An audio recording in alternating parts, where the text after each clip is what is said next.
Wait, before we get into this, I need you to understand something.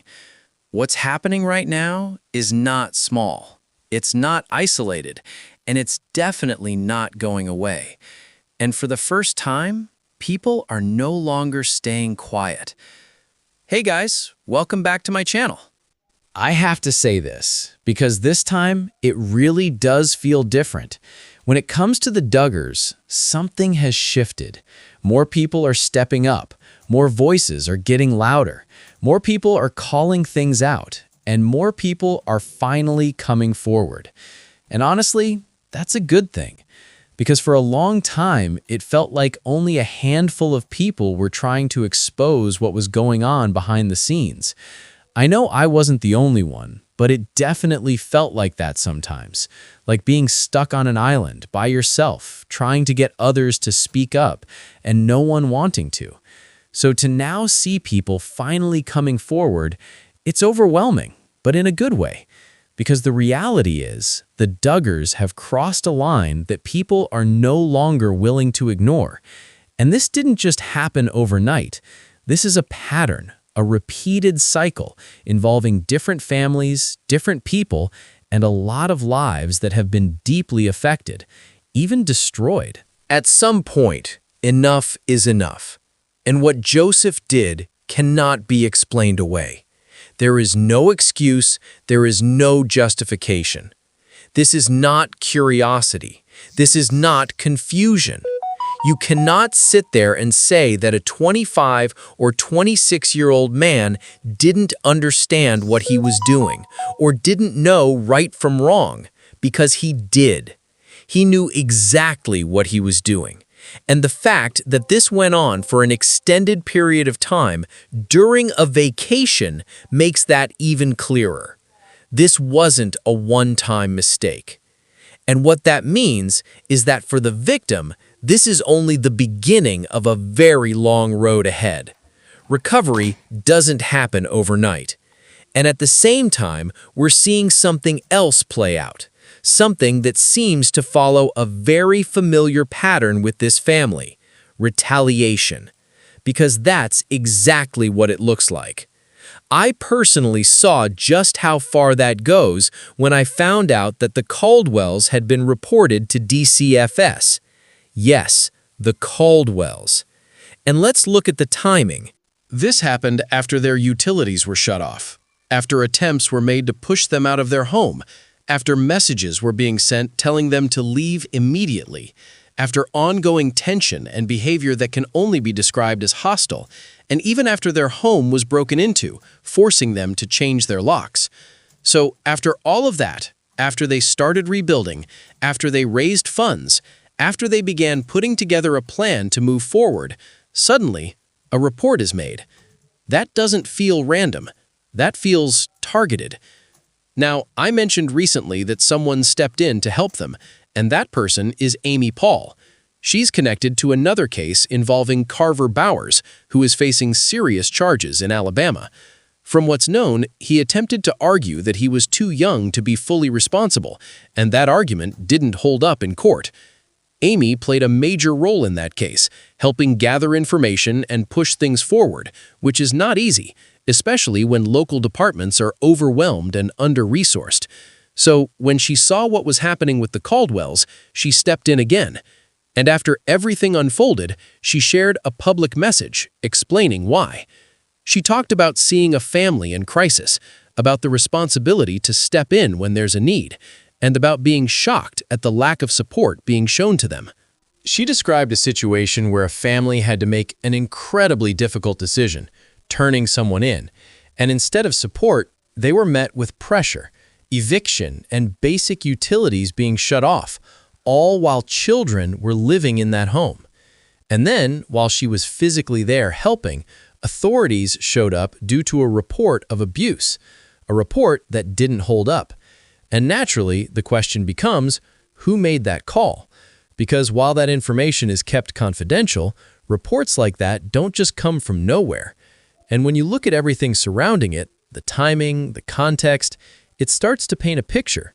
What's also telling is the complete lack of support coming from the very people who should be closest, No outreach, no help, no effort to step in during a crisis despite shared family ties. Instead, the focus seems to be somewhere else entirely: control, narrative, reputation, because what's being said publicly doesn't line up with what's happening privately, and more people are starting to notice that. Now, behind the scenes, there's been a lot happening. When that report was made, DCFS had to respond. Even if something seems unlikely, they still have to follow protocol. But here's the key detail. The family had already gone through interviews before. Their children had already been spoken to, evaluated, and cleared. So when another report comes in, especially from a different county, they still have to check. And when they did, nothing supported the claims. It didn't take long for them to recognize it for what it was: a retaliatory report. Now, the system doesn't allow anonymous reporting anymore in that area, meaning whoever made that claim, their identity is known to the authorities, even if it's not shared publicly.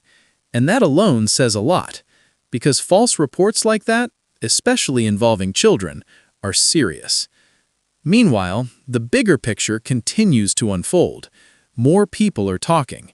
Neighbors, former friends, even people still within their circle.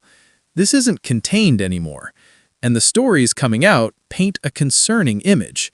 Neglect, lack of care, unstable conditions, things that go far beyond what anyone would consider acceptable.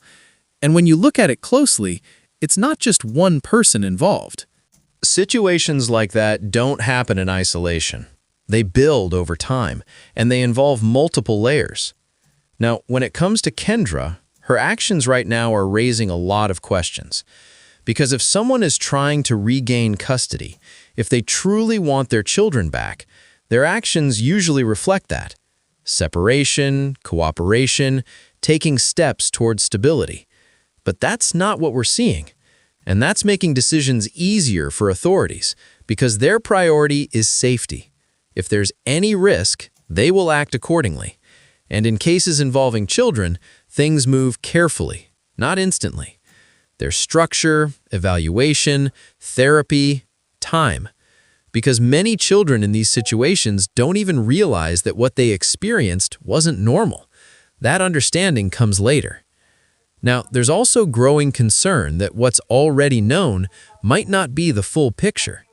People close to the situation, people who are familiar with everything going on, are saying the same thing. There's no clear reason to believe that certain lines weren't crossed elsewhere. And until everything is fully uncovered, those concerns remain. At the same time, the focus from the Duggar side doesn't seem to be on well-being or accountability. It seems to be on protecting their image. And that's where things start to become even more complicated, because legally, there are options. Separation, divorce, custody arrangements, all based on specific criteria. And in certain situations, those options can move faster depending on the circumstances. But choosing those options would also mean stepping outside of control, and that's something that doesn't seem likely to be allowed easily. Looking at the bigger picture, this situation didn't just start recently. There are deeper tensions, long-standing conflicts, and ongoing issues that go back years. Conflicts involving control, authority, decisions, and disagreements that were never resolved. And now, everything is surfacing at once. But here's the reality.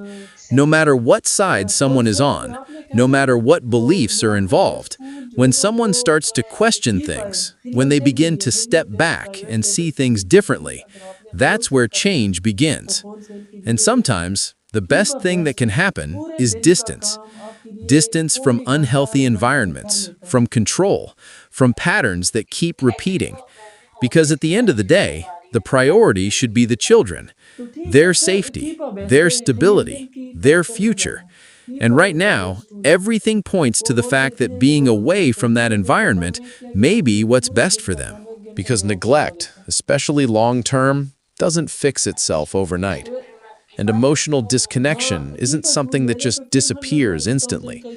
There could be deeper issues at play, mental health struggles, things that have gone unaddressed for years. And when those things build up over time, the outcome we're seeing now is often the result.